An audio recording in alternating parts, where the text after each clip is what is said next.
This podcast may contain adult themes. This podcast is for entertainment purposes only.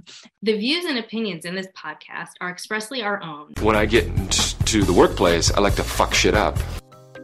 Honestly, every time I try to do something fun or exciting, you make it not that way. Hey, are you tired of toxic workplaces and the negativity that comes with them? We hear you, and we're here to shake things up. Welcome to Let's Break Up Toxic Workplace Stories, the podcast that's all about breaking up with workplace toxicity. I'm Nicola, and I'm here with my co-host Gina.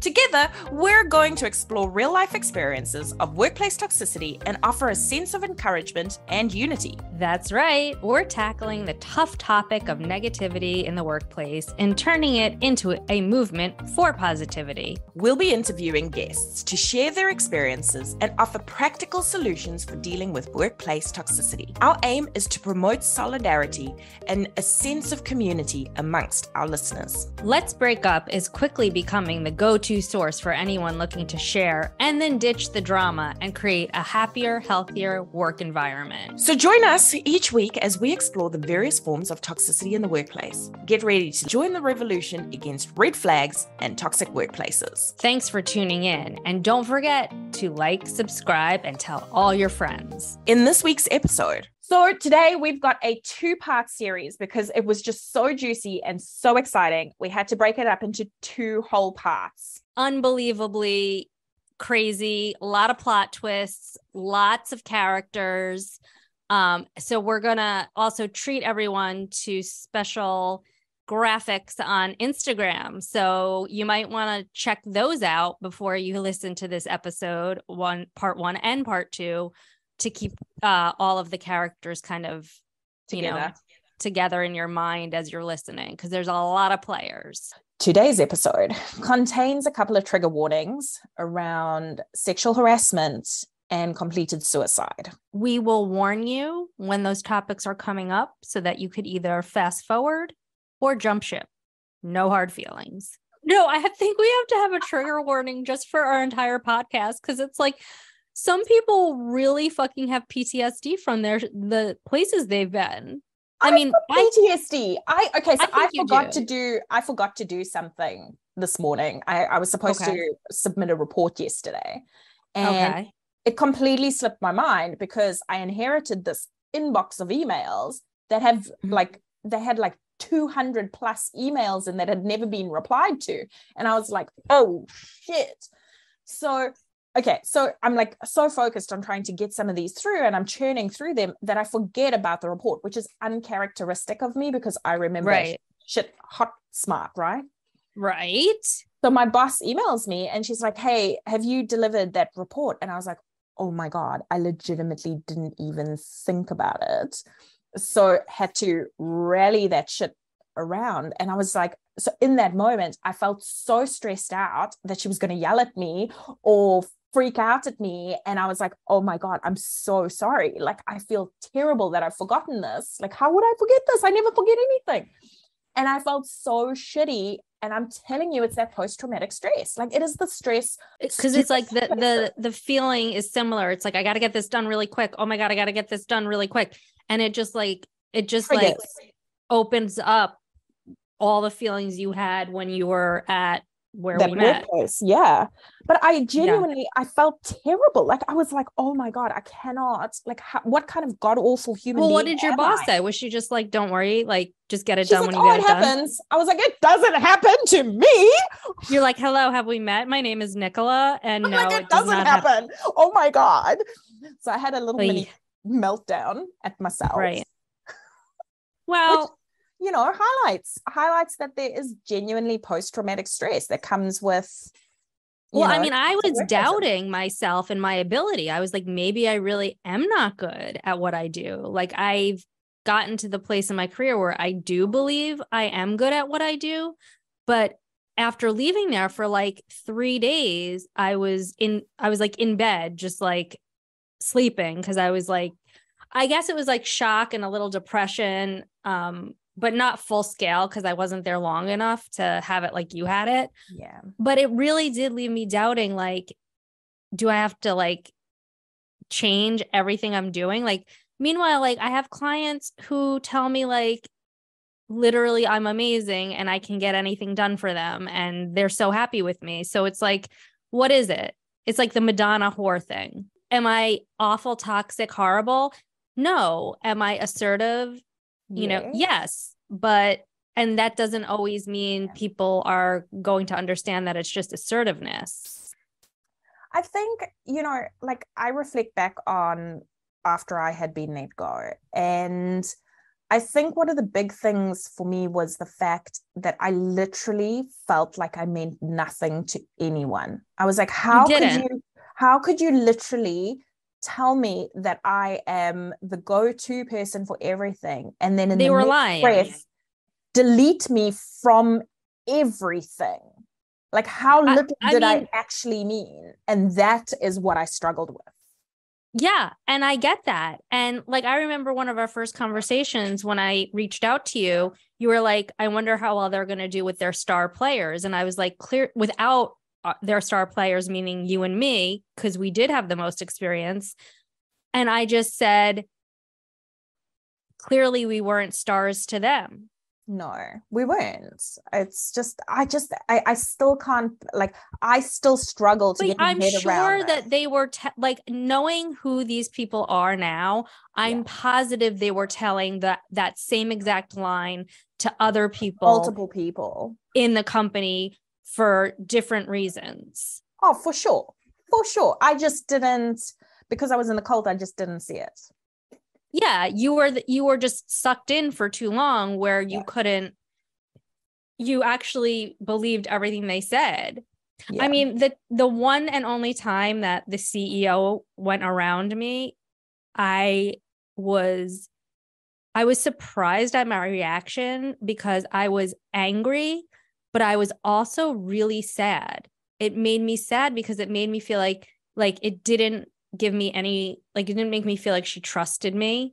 And I said that to the COO. I was like, listen, if she wants to do my job, she should do it. Why did you hire me? And the fact that I had to hear it through someone else, it's like she wasn't even big enough to say, oh, by the way, I just want to let you know, I had this conversation. Like, she sent her little like ass kisser minion to come to me to break the dirty news. It's just so, I don't know. I know, like, I feel like we've somehow touched on this in every episode at this point, which is fine. Like, I have no problems with that. But at the same time, I'm like, how impactful has this been that it continues to draw us in? You know what I mean? Like, it just keeps sucking us in because we're just like we keep talking about it. And it's because like, it's so traumatic. Like, realistically, it was so traumatic for the both of us that it is emotionally fucking draining. Hello. Hello. Are you? I'm good. How are you guys? Good. Thank you. Okay. So where are you based? Where are you based? I used to be in America, and then about 7 years ago moved to New Zealand. Okay, so we'll have to have a coffee or something. This cat over here is based in Wellington, Florida. Oh, me. Oh. But I'm from New York. Didn't some of your toxic stuff come from New York? Chicago, actually. Okay, Chicago. I don't know why I thought New York. Well, because we did usability testing in New York. So some of the things in there are New York. Maybe you mentioned it, yeah. But I'm originally from Manhattan, and when I was 6 months pregnant, I moved here. What you sent us, amazing, and the pictures you included, like my eyes are already big, but they were like bugging out. I was like, no, this is not somebody. We decided to stop reading it. Yeah, because we were like, we don't want to know what's gonna come up. We don't want to know. We want to be surprised. Yes, but the fact that there was like photographic like reference images, I was like, this is fucking amazing. Okay, so I feel like every single job you've had so up until the job you have now, maybe, I don't know, I'm assuming, has been fucking insanely toxic? So I should say, like, I've had good jobs in between, but okay, good. These jobs that I've talked about, they started off as like the best place I've ever worked in my life, and then ended up being the worst place ever. So Can you dive? Get right into it. We want to hear the nitty gritty. Right in. Yeah, because I feel like you have so fucking much going on. No, but I'm so here for it. Like, I can't wait to hear this. I'm buckled up. I've got a seatbelt on. I'm ready to go. We've already recorded our trigger warnings based on some of the things that you said. We already trigger warned. We were like, you know what? We'll just insert those as needed. Yeah, because I was like, I feel like, yeah. Okay. So just some background on me. Yeah. So I'm a user experience graphic design person. I used to do graphic design, and then I moved over into like a managerial role. And so a lot of these things that we'll talk about are me kind of moving up the chain from the bottom pretty much. And I have a patent in America for one of my designs, and I also have various awards for some of the stuff that I did for some of the bigger companies. And I have over 15 years experience, and I've done work for like huge Fortune 500 companies all the way down to like small companies that have like 30 people or even 10 people or so I have experience in corporate America as well as kind of small loose startup. Tell us about your first toxic workplace experience. Like, how was it at first? How did it start? Were you recruited? What happened? Yeah, so I had a job, my first job out of college, and it was at an industrial signaling company, and it was literally like doing ads for like fire alarms and screws, and it was really, really boring. And I sadly got laid off from there.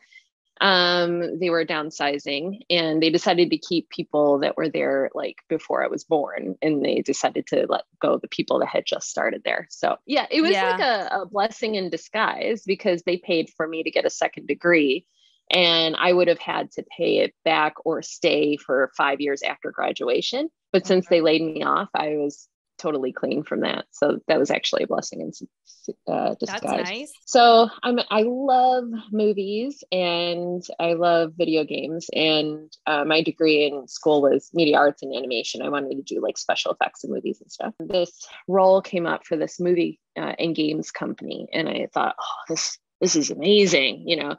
And I didn't think I was qualified for the job because there were a lot of senior aspect things. And I had just had my first ever job. But my dad always used to tell me, just apply, let them tell you no, right? Just tell them what you're willing to contribute, and they'll, So I ended up getting the job. So I was so excited. I loved my work. I loved my coworkers, and I'm still friends with a lot of them today.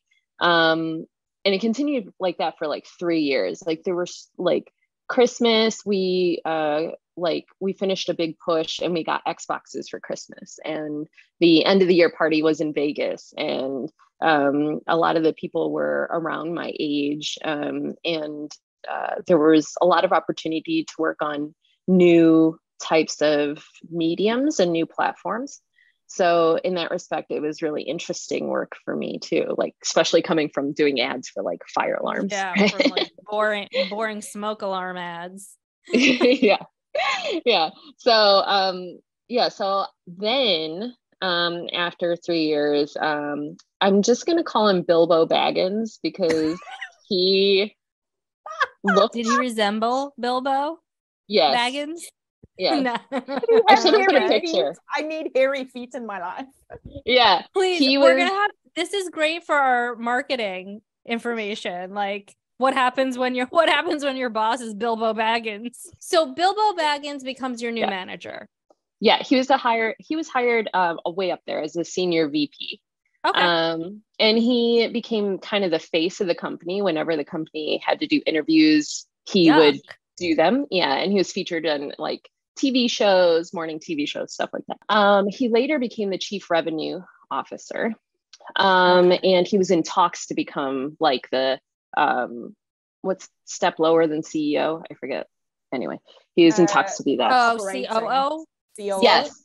Okay. Yeah. That's actually not a step down, but okay. It's same level, but just in charge of different things like operations and all that kind of stuff.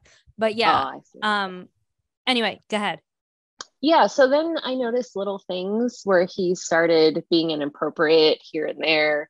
Like he would compliment how I looked, which, you know, I was like, okay, that's not too bad. But then like he would always say like ladies first and let me through the door. But then he'd put his hand like on I hate that.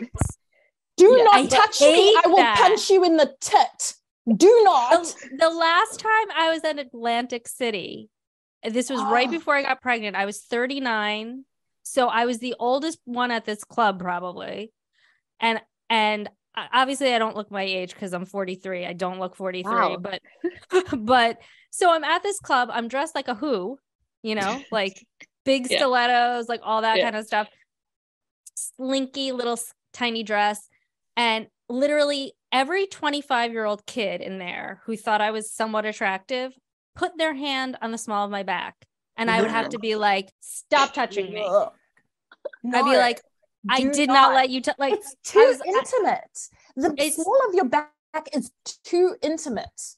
Yeah. Okay. So he's ushering you through, ladies first. Let me put my hand on the small of your back. Grab your hands. But he would put his hand on my back to where his fingers were like on your top butt? Of my butt. Yeah. I knew it. Yeah. Oh, that gives me like the heebie-jeebies. Okay, so he's other slowly escalating, it seems like. Okay, what happens and then next? he would do things like straight out of Anchorman, where it was like I'd pass by his office and it was like glass windows, and he would be like working out and he'd be like, ugh, and like make eye contact and stuff. Was he in good shape though, or was it like fake workouts? I wouldn't say he was buff, but he wasn't like fat either. Like he was just kind of, you know, like skinny fat. It was kind of like older too, so I guess for his age. This is amazing. Yeah, and would he like wipe his brow or like no, I never saw sweat. That's what I'm saying. Or like drink water and like accidentally like let it get on his white t-shirt. So that's gross. Yeah. And then, so then I noticed that women were mysteriously getting like huge promotions. Like I'm talking about intern to like manager of a department in like 2 months kind of thing. And so it was like really weird, but I was like, whatever, like that's different department. I have nothing to do with that. Also, like maybe they had qualifications you didn't know about. I can see why you would just be like, whatever. Yeah. But when it started being more and more like every week was an announcement of another like intern or person who just got hired, who got like a promotion to like a big role. It was kind of odd. And then I remember it was around review time. And so I had the review by my manager, and then and Bilbo wanted to talk to me about my review. And I was like, ooh, like senior VP wants to talk to me about my review. What did I do wrong? Like, you know. Was your review with your manager? Okay. So they had good things to say about you. Okay. Yeah.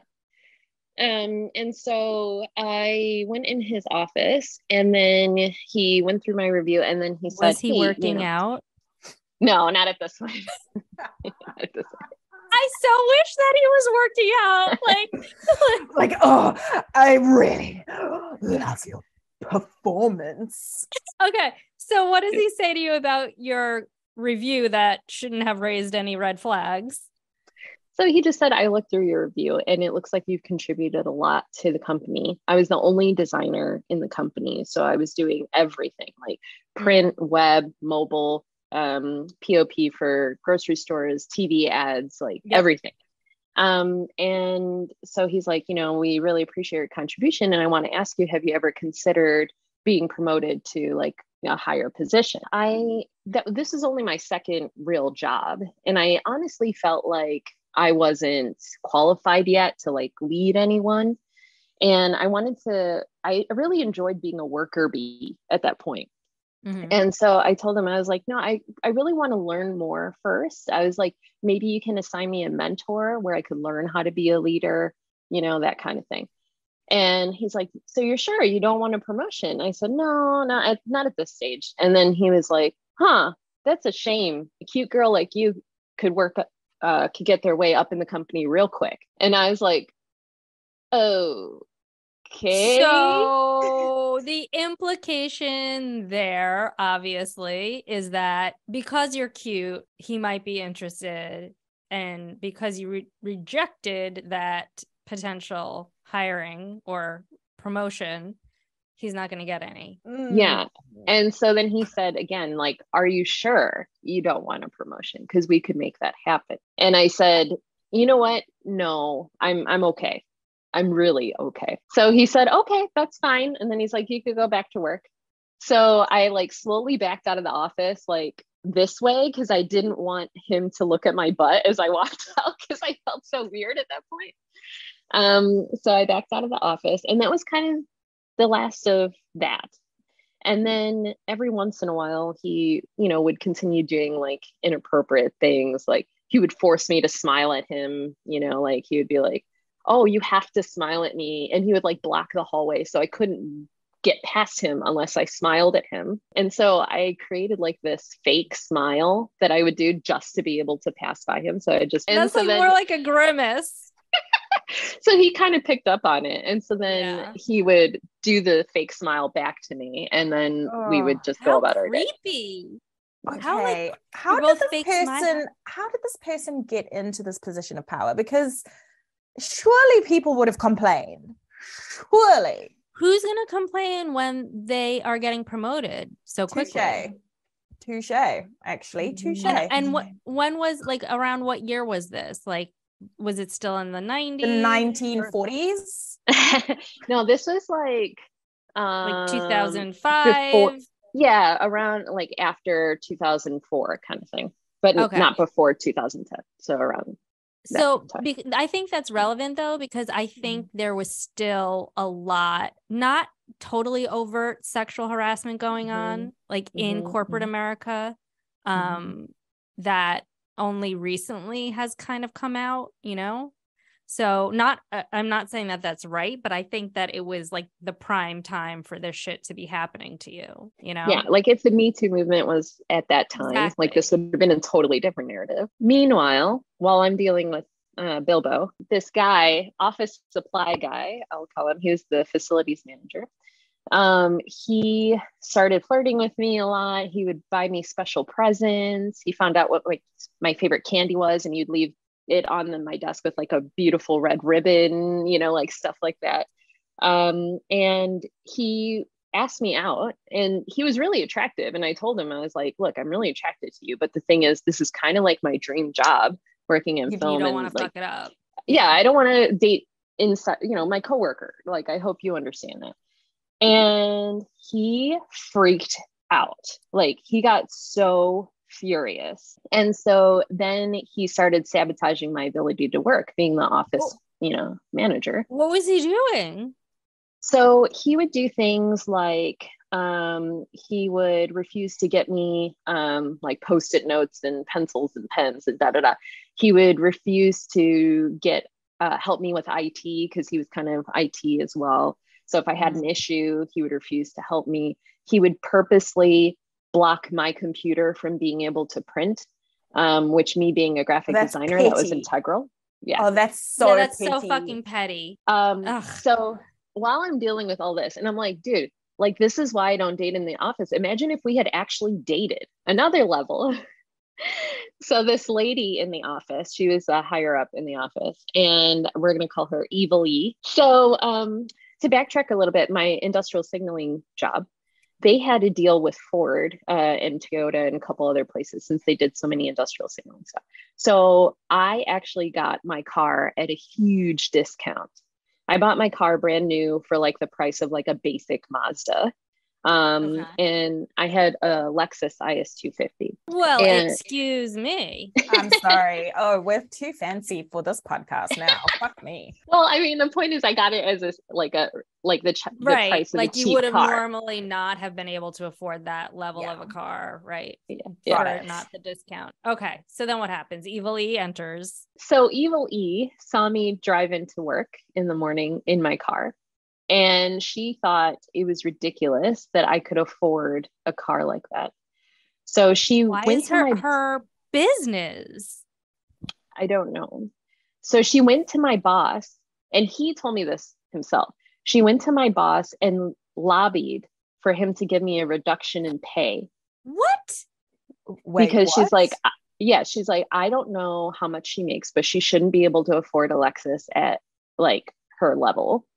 So what if it was your parents' car? Like, there were so many other scenarios that I would think of. Like, maybe you came from a family of money. Maybe you bought it used. Maybe it was a loaner. Like, there's so many. Maybe someone died and you got inheritance. Yeah, like there's so many more suitable scenarios that fit this situation than let's just like reduce her pay. Cut you at the knees. Yeah. Okay. So what happened there? I hope your boss stood up for you. Yeah. So my boss is like, that's ridiculous. I'm not telling you how much she makes, and I am not reducing her pay. Good. Okay. Thank God. So he was great. He was a great boss. All this stuff was happening at once, right? Bilbo, supply guy, Evil E. And so I'm like, you know what? I think this is time to go to HR and just bring all of this stuff to HR and see what they can do to help me, because it's starting to get kind of stressful. Yeah, they did not do a thing. They sent an email to, a supply guy saying like, hey, you need to chill out with that. They sent an email to Evil E like, no, we're not reducing your pay. Stop asking us. And then with Bilbo, they said, he's so high up in the company. We advise if you want to keep your job, you should just drop it. So then I decided. So what did you do?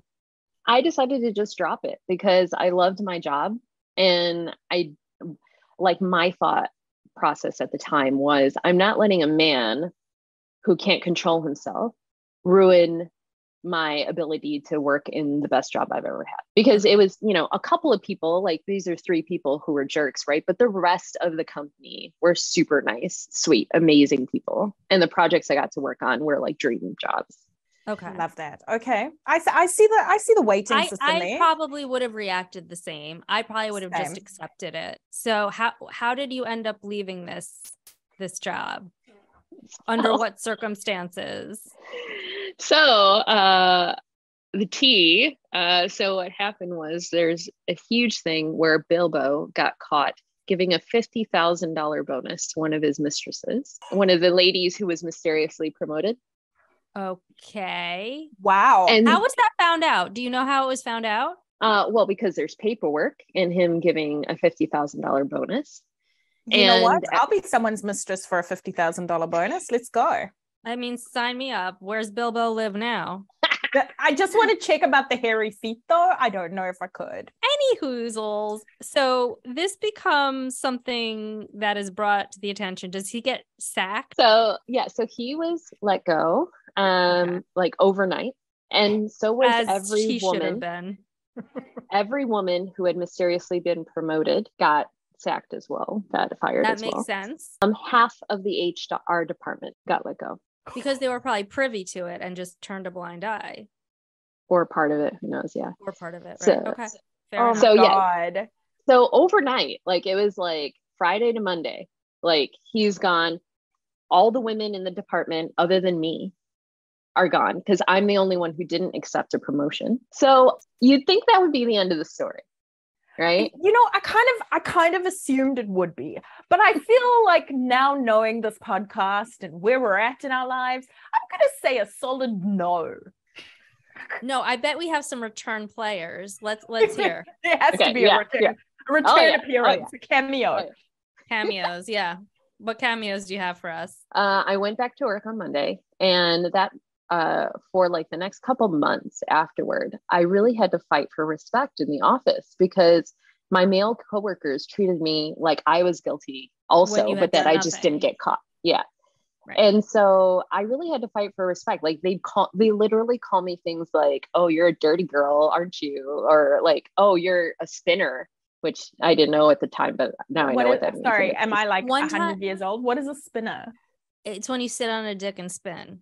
Oh, am I like 100? Time, so I'm Italian and I'm hairy, and one time I was called a hairy spinner. Oh. The guy was like, "Your arms are a little hairy," and that gave me such a complex that I have now gotten laser hair removal on like my entire body. Yeah. They're calling you a spinner. I love that. Yeah. For no one. Giving me keys to their hotel rooms, like all sorts of things like that just are inappropriate. Like I remember one guy tried to give me a key to his hotel room, and I was like, "Dude, this is sexual harassment." And it was after work, like at a work function.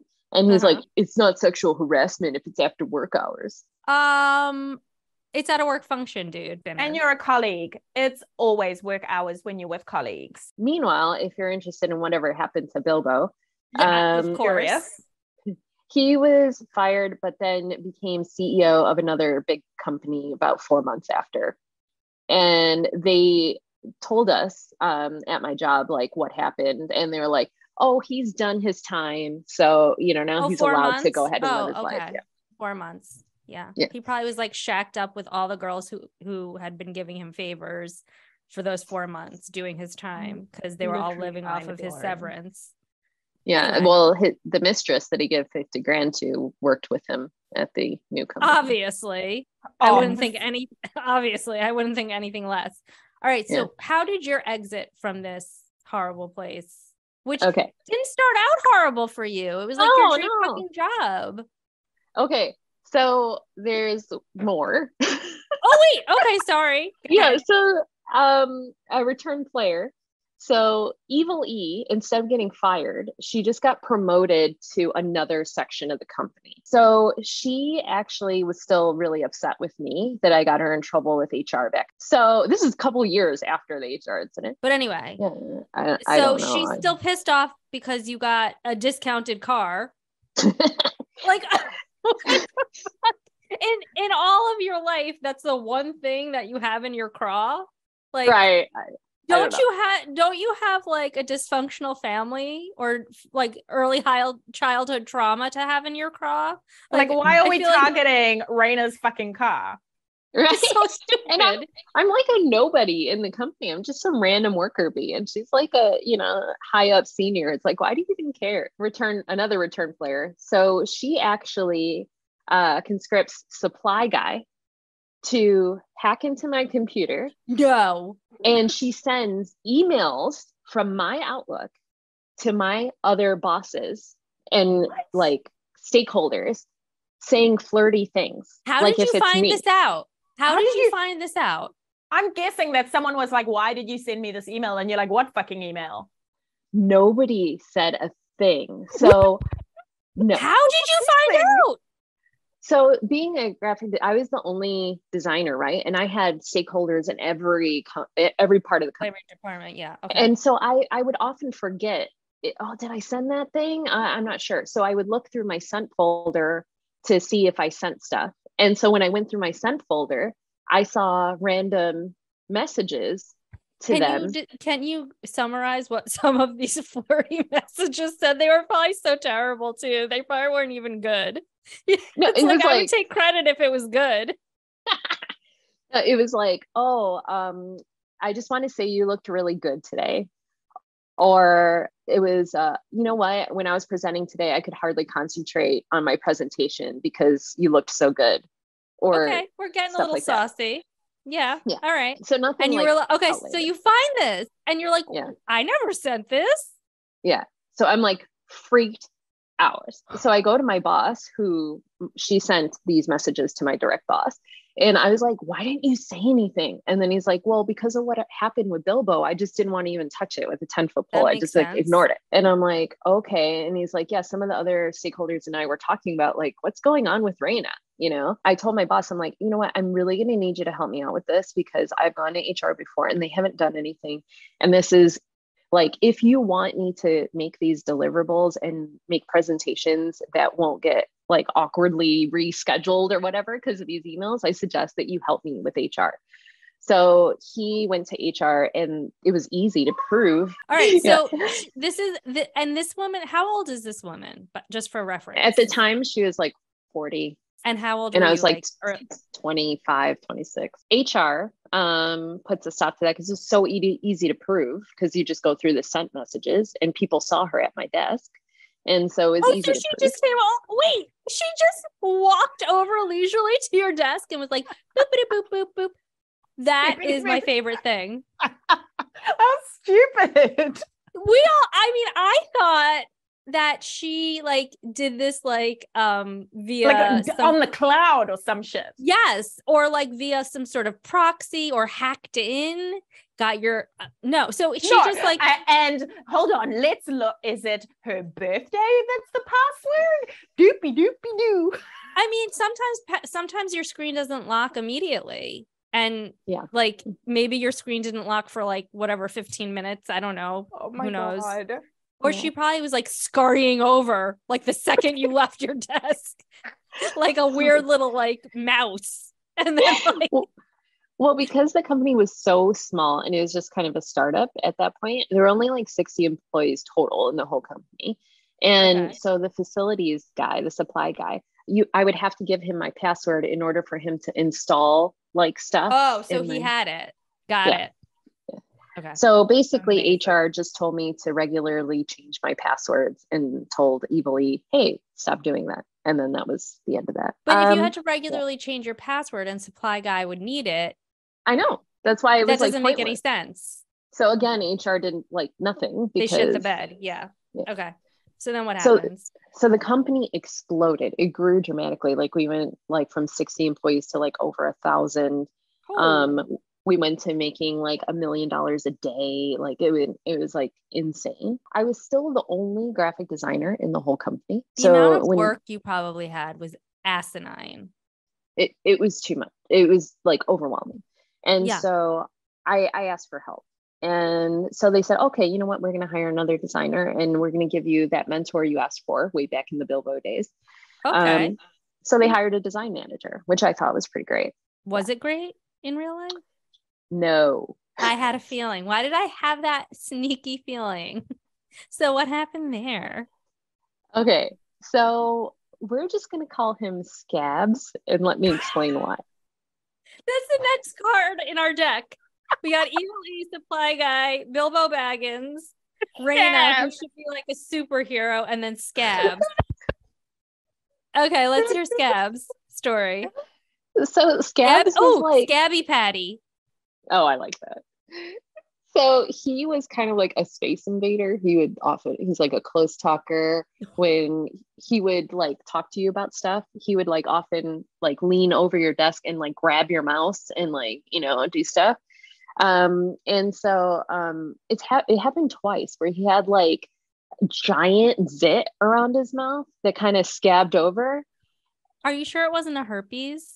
I didn't want to say that because I didn't want like someone that has herpes to be like, oh, they're making fun of herpes people. Herpes happens. Herpes, you can get herpes as a child. Like that's usually like your nonna kisses you on the mouth, the next minute you've got herpes for the rest of your life. The ones on your mouth are not considered sexually transmitted because they're usually just something that you pick up from like a cup or somebody that. Oh my God, have you ever had a cold sore, Gina? Never had one. What about you, Reina? No. Oh my God, are we all herpes free? It seems that way. Oh. So I don't think it's like something to have a stigma about. No, I agree. Yeah. Is this what the podcast is for now? Is we're breaking stigma on mouth herpes? Herpes. Genital herpes can't help you, but mouth herpes totally... get bent with your genital herpes. Like, get off the grass. We're not interested. No, but mouth herpes, we're totally open to them. Well, I'm not open mouthing anyone. No, but no shame if you got them. Yeah. So here's the thing. Did he try to kiss you with the herpes mouth? No, because he was such a close, and he would lean over your desk, like scab flakes would like flake off, and so it's like, no. Would you find them in your keyboard? Yes, like sprinkled. like scab like sprinkles over like your keyboard. Yeah. But he did this to like multiple people. So his nickname was Scabs when he wasn't around, just because he kept leaving scab flakes on people's desks. Was he like, let me think about it? And like rubbing it all over your head because he's leaning over your desk. Oh my God. Okay. So he's a weirdo. What happens? Yeah. So Scabs started belittling me and my work and criticizing my appearance. He would often like talk about like my, shirt wasn't, work appropriate, or my pants or my shoes or whatever. And the thing is, we had zero, like we didn't have a dress code. And people would often go to work in like flip-flops and like a tank top. Or that's a very creative environment. So have you seen what they wear to wear? Please, babe, I've seen that shit. I wouldn't think you would need to wear like a button down and slacks every day. No, right, not at all. No. Okay. And I didn't interact with clients, so anyway, so oh my God, he'd often make presentations. Like as my new boss, he would present my work and say that, oh, Reina didn't get to it, but here's what I designed. Can we just pause here for a second and remind people that if this podcast is something you enjoy, we would love to hear from you. You can find us on Instagram, LinkedIn, and YouTube at Let's Break Up Toxic Workplace Stories. Sharing and subscribing really helps us feel validated. How did you ever call that out? Yes. So I tried to call it out in the meeting, and he's like, no, that's not true. Guys, she's just embarrassed that she didn't get to it. It's okay, Reina. It's okay. And so I complained to my old boss about it. And he was like, well, how can you prove that you did the work? So what I started... I don't know, because I've got like an entire show on my computer of how I developed and delivered the work. So what I started doing was I started hiding watermarks in the imagery, like, a little something, or a little Easter egg. Yeah, I hid my name somewhere or whatever. You're and so in the middle smart. Of the meeting, so in the middle of the meeting, he would be like, "Oh, Reina didn't get to this," and I'm like, "Really? Can you point out the goat in this picture?" And then I could like easily go and point it out, and then everybody would just die laughing in the meeting and knew he was lying. Okay, I love this. I love it. So then they recommended that I start presenting my work when I did my work, and then he would present his work. And so I would present my work in meetings, and then he would always have something negative to say, always. And it was like he'd just find anything. And so my dad, he was like, why don't you just use the fuzzy thumb technique? And I was like, that's where you purposely put some mistake in the design so that the person who wants to feel important can point out the obvious mistake, and then they feel good about themselves, and then you don't have any feedback. You could just move to the next step. And so a lot of artists incorporate that fuzzy thumb technique to kind of move stuff through pretty quickly. So I started doing that, and he would always choose the fuzzy thumb, which was easy for me because I already had the fixed version at my desk. So I could like send off the finished version like 5 minutes after the meeting. Yeah. Okay. Yeah. Smart. So he started getting really upset about that stuff, and he started like punishing me by making me work long hours, making me work overnight. Like I'd have to work overnight, like multiple nights in a week, to where I had to call off work just to get sleep. And he would like message me at 3 a.m. like, where's that thing? Where's that thing? This is mental. Yeah. So it was really, really stressful. And he wasn't even a good designer. So I couldn't even learn anything from him, which is really frustrating, because I'm like, well, at least if I could learn something, if I could get a silver lining out of this. But there was like nothing. He was, he wasn't teaching me how to be a good manager. He wasn't teaching me how to be a good designer. He was leaving scabs all over my desk. There wasn't anything. I was going to say, let's not forget the scabs in your keyboard. Okay. So then what happens? So he brings me in for a one-on-one meeting around review time.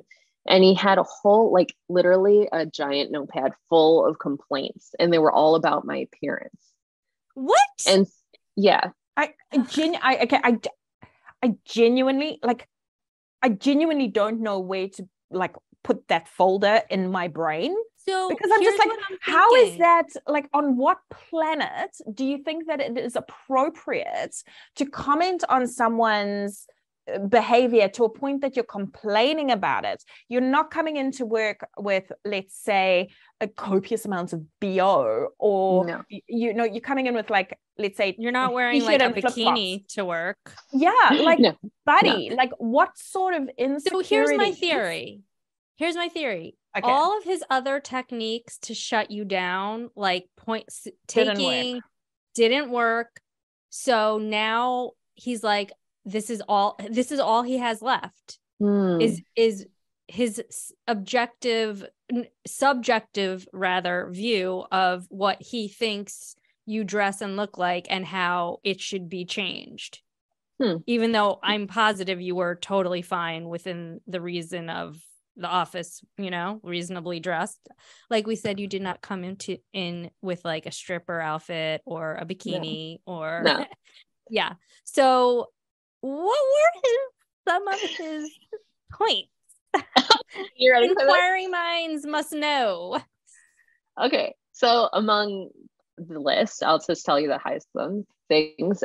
So I had peekaboo streaks. I don't know if you know what that is, but it's like so it's hidden colors. So during work hours, it would just look normal, and then outside of work hours, I could just do my hair in a different way, and then you can see it. Yeah. And so he hated that, and he hated the fact that I have dark hair. And so he said, I really prefer you as like a medium brown. So if you could dye your hair like medium brown, that's what I would prefer. I think it'll make you look more professional. And then he also said that he wanted me to wear a 2-inch slingback heel, and he actually brought the shoes into in the your meeting. Size. Yes. How did he know your shoe size? On occasion, I would take off my shoes at my desk so I could like work or whatever, and then put my shoes on.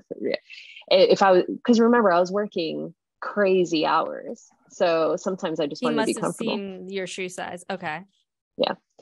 And he bought the shoe, and I have pictures there. That's what the shoes looked like. And told me like how he wanted me to update my clothing as well. And then he gave me a scathing review. And he actually put in the review, if there was a way to rate her 0 stars, I would do that. On what basis? Because she's not bending to his conformity of dyed hair, slingbacks, and vagina on display. Okay, right. Well, but so how can you demand all of that and also like give you a horrible review? Like, let's say you were not as strong as you are, and you were like, okay, let me go do that.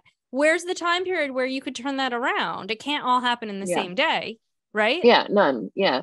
And he said I was bad at my job, that I didn't know what I was doing, that I was not a good subordinate, that I would often challenge him, which that part was true. Yeah. It just sounds like he was, again, threatened by you. Well, and then the ways that I would go against him were just in the ridiculous things he was doing, not in the common sense things. Right. And then he said like, oh, she doesn't even know how to use Illustrate on. The program isn't even called that. It's called Illustrator. But he doesn't even know. Is that a version that I don't know about? I was also like, is that a version we don't know about? Like, is that like was that like a 1998 version? Is it like a Corel Draw vibe? Like, where are we? Oh my God, do you remember Corel Draw? Oh my God, I started my design career in Corel Draw. Please, what a treat. Oh God. Okay. Anyway. Okay, so we're all on board. He's a fucking idiot. Yeah. So then it starts getting like aggressive. So wait, did you go to HR about this ridiculous review and like how inappropriate it was? Yeah. And they did nothing? What did they say? First I tried, because HR always told me, try to work it out with the person first before you come out here. Yeah, so I went to Scabs and I was like, hey, can you please explain this review to me? Like, what's going on here? And so that's when he got really aggressive. He started screaming at me, and we had like a cubicle, like a single cubicle, right? And he blocked my exit so I couldn't leave. And then at one point he got really upset, and I hadn't raised my voice or anything. And he swipes everything off my desk, like dramatically. And then he had a couple Hollywood moment. Yeah. and he had a couple books in his hand, and he like slams them on the desk, and then he like just keeps like, you know, talking to me aggressively, and then he starts like pointing in my face. Scabs floating in the air. Scab debris floating. So I don't know that he's ever worked with a Latina before, because I am not, like, I'm nice, but don't push us. I'm not Latino. I'm Italian, but it's very similar. Like I can flip like that, and I can be so fucking mean. So I get up at this point because I'm pissed, and I don't even care about my job at that point. And I start like screaming at him and like, you know, basically like telling him to back off and let me pass. And so the coworkers hear us both screaming. And so I hear the chair desks moving, and, you know, like the chairs moving. So I know people essentially they're getting popcorn. Yeah. So after he hears people coming, then he leaves. I thought that I had enough between the bad review, the, you know, the clothing thing, the aggressive behavior. Like I had enough to go to HR, the new HR, right? I would say, yeah. So I went to the new HR, and I highlighted in the manual where it says we have no dress code. I had witnesses come and talk about the violent confrontation, all that stuff. And the good news is he was removed as my boss. But he still held his title. He was just, you know, different section, and he kind of didn't manage anyone for a while, but he still had the title manager. Yeah. Eventually but demoted, but not demoted. No, he just was promoted. He was eventually promoted after a little bit of time, and two designers were hired to work for his team. There was some sort of thing that happened. I don't know, because I wasn't part of this, but I witnessed the two ladies run out of the meeting, like sobbing. Yeah. And then shortly after that, the women were let go. And then he was told that like a communication came out, and he was told that he was only allowed to manage men from now on, but he kept his position. I mean, okay, my thought on that is he should have been removed, but if for whatever reason they couldn't remove him, like if there wasn't enough of a smoking gun, or if he didn't, maybe he had like some fucking weird clause in his contract. Who knows? But like, I think that was the right thing to do. Like he could only, obviously he does not get along with women. There's something, maybe he's an incel. Maybe he's never been kissed because he has too many scabs on his mouth. No, he had a wife and twins. Artificial insemination. Or the one time they had sex, green card. Yeah, green card situation. I don't know. I mean, that's possibility. No, okay, but clearly he has issues. Had issues with women. Now you say, now I'm mentally concerned, right? Like you're telling me the man is married. If he's treating people at work like this, if he's treating women at work like this, what the fuck is he doing to his wife at home? Yeah, I agree with that. But at the same time, like maybe it's because I'm too much of a true crime nerd. Like, I feel like these people who are so insane like that, they wear different masks. So he probably wore a very different mask at home than he did. Yeah, but then let's say you're hungry or tired, your mask is going to slip. If you're that fucking weird, it doesn't. You and your fucking podcasts. Well, I will say when his wife came in, she like owned him. Like she like snapped her fingers, and he would like practically pee his pants. Oh. Yeah. So he was probably taking out his lack of control. Yes, by asserting control on the women. Not that we're psychologists. We're just making assumptions. I am. I just got my PhD LCSW within the last 5 minutes. Whatever that would. Yeah, I'm licensed. No, I'm not. But you can call me Doc. No, I'm absolutely not. But you can call me Dr. Panella if you're nasty. So, did I just sexually harass everyone on the podcast right now? No, it was just a play on Janet Jackson's song. No. Yeah, Reina, break the tie. Questionable. Questionable. It could go either way. It was perfect timing, though. Oh, for sure. It landed. Give you that much.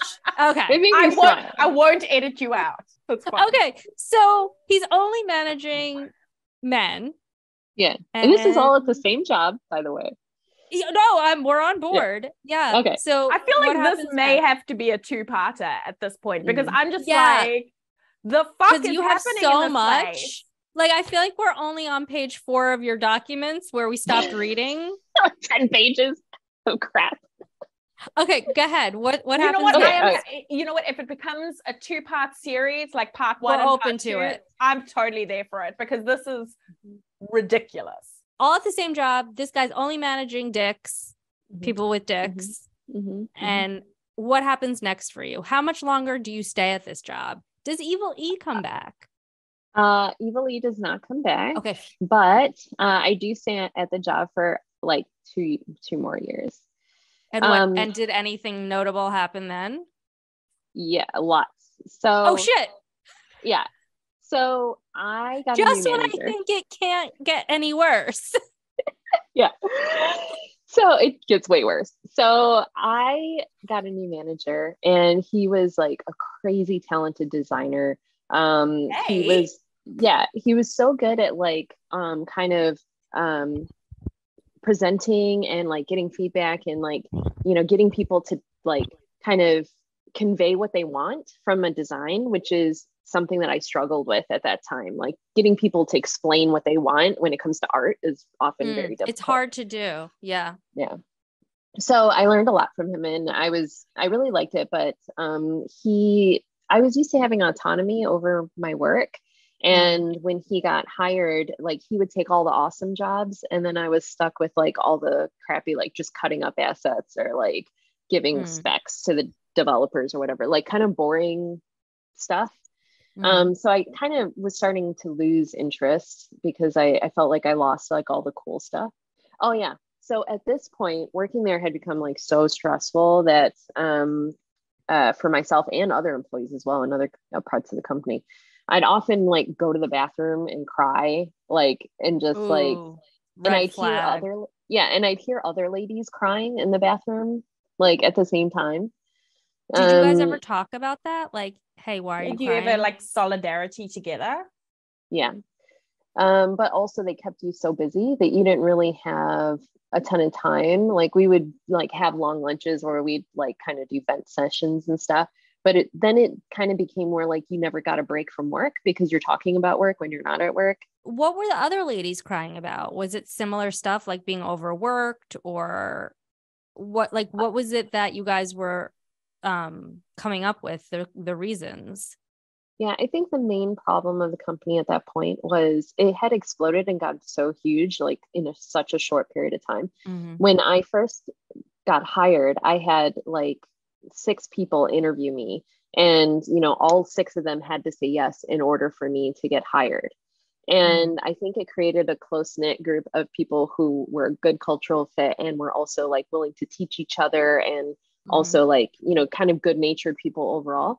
But when the job exploded, they just started hiring people, sometimes not even with meeting them in person, just like reading their resume and then hiring them.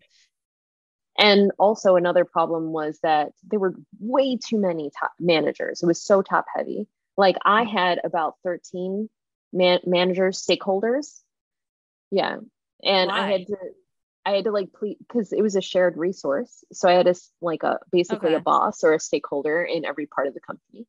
And so in order to get a design approved, I had to get 12, 13 people to agree on one piece of art. That's like herding cats. Yeah, it's like impossible. And so like other ladies that were crying and stuff, it was the same thing. Like they had multiple managers and not enough people to do the actual work. So it actually wasn't uncommon to like walk through the aisle and see people like crying under their desks. And I actually took a picture of one of my friends just to remember how awful it was. And I always have the picture in my phone because I always told myself, if a job ever gets this bad again, I'm just going to quit. And I actually you need to quit before it gets that bad. Yeah. I feel like you should have quit a long time ago. But I also get, like, in retrospect, hindsight's 2020, right? You now looking back, you're like, I should have been out when Scabs was fucking freaking out at you. Yeah. So, but that was the point where I started winning awards for my work. And but I get it. So I get it. It's like, I mean, I so get it. And I think it's harder for women to make that decision too, for some reason, because like the sense of, I'm assuming you were supporting yourself at this point. Like, I've always supported myself as an adult. Like, I never had my parents' help or anything. So the sense of kind of like just leaving I think it's very scary for women. Yeah. And I just moved into my new apartment. Right. Like, yeah, I don't. Yeah. Okay. So Reina, not about me. Okay. So you should have been out with Scabs, but you were getting awards. Everything was really going well for you up until, are we getting to the point where it's up until? Yes. Because I feel like a lot more shit's about to happen. Trigger warning, completed suicide coming up. So someone committed suicide at work. At the location. Yes. But like, how? Not like details, but like, how at the location? Yeah. Was it during regular work hours? Yeah, it was during work hours. And they were alone at that point. So that was like a huge wake-up call for me, because I had just talked to the guy like a week prior. So that was really, really crazy for me. Jump out the window? No. So he kind of like, I don't know like exactly how to define his role, but he worked in the office. Bless you. He worked in the office, helping to kind of curate the materials, and then he would load the trucks or like kind of do inventory of the trucks. And so when he committed suicide, it was in the truck. And I don't know how he did it, but it was in the truck. So they found him in the truck like later that day. So it was really, really awful. And so the company reacted very quickly, and what they decided that the office needed a makeover to solve the mass depression among the staff. Obviously. Mm-hmm. So part of this renovation involved putting plants in the office. Okay. Unfortunately, a plant in response to suicide. Okay. And adding colorful chairs. Okay. So, color psychology is. I'm sure there was valid reasons behind it, but what did it do to you, Reina? Well, it didn't help me, because unfortunately I was ridiculously allergic to the plants. Mm-hmm. And so I asked supply guy, there is a return. Supply guy returned. Oh God. So I asked supply guy, since he was the office manager, I asked him to remove them because I was like really allergic. And so he would purposely put clippings of the plant all over the office to mess with me. And like, for example, he put clippings of the office like in the bathroom so that I couldn't use the bathroom. So what happened to you when you found the clippings? Like, was it like immediate sneezing, coughing, swelling of the eyes? Like what did it look like for you? Yeah. So it's like, if I saw the plant and I like immediately got out of the room, it was fine. But if I was in the room for like more than a minute, then my throat started closing up. I couldn't breathe. So it was serious. Yeah. It was like, yeah.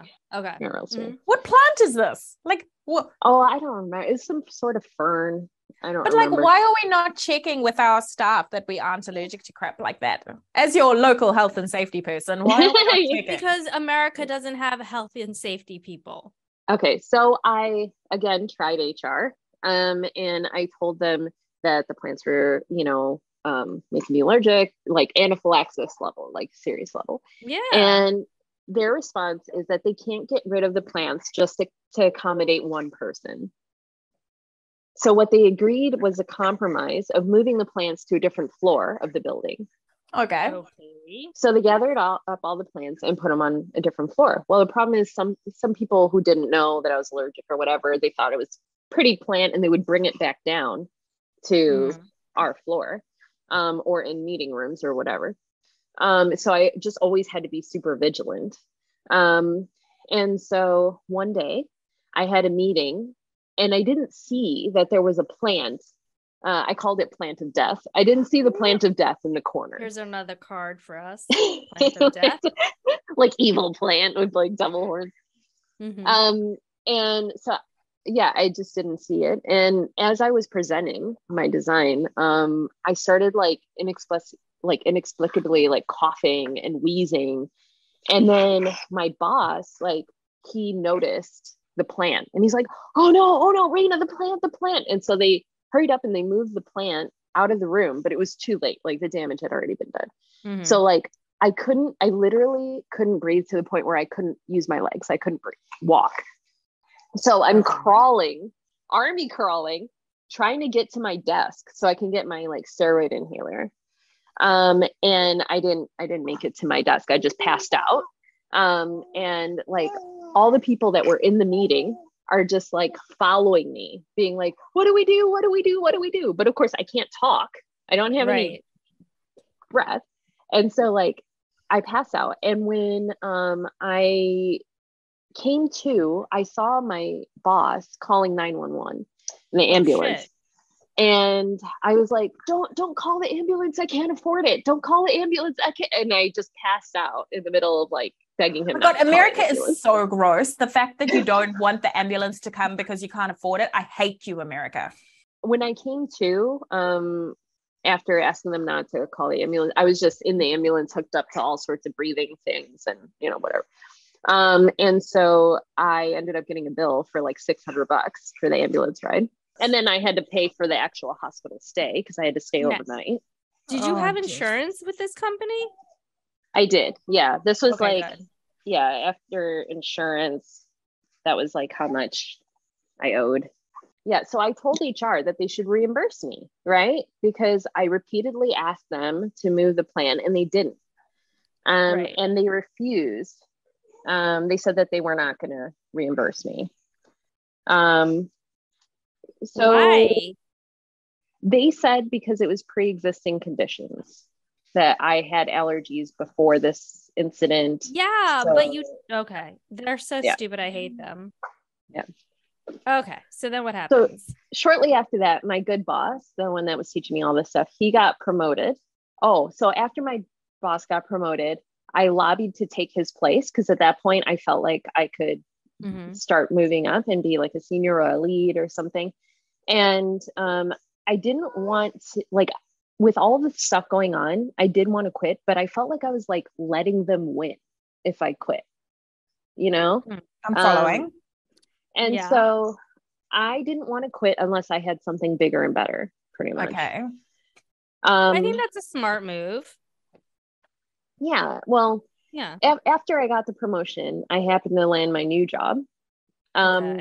But I noticed with other people who left the company that there was some funny business going on. Like I suspected that they would try something weird with me when I tried to quit. Cause like a friend of mine resigned at the company, and instead of saying that she resigned, they said that she was fired. That's exactly what happened to me. Yeah, I heard that in your podcast. That's why I put that in there. I was like, oh, that happened to me.